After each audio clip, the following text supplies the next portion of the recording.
Quand on a des enfants, moi j'estime qu'on prend perpétuité. Quel est l'intérêt de te détruire, d'avoir de la haine, de la colère, au point de même pas parler, de même pas pouvoir parler, discuter?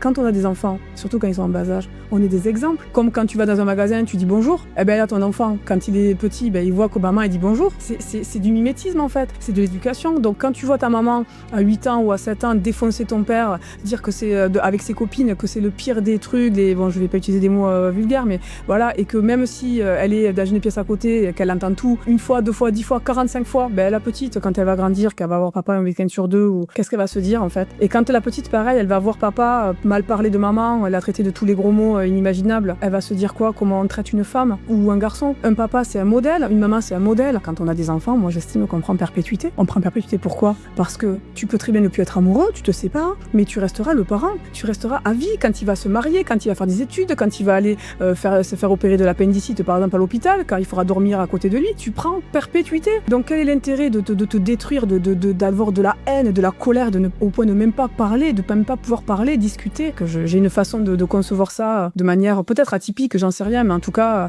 très pragmatique.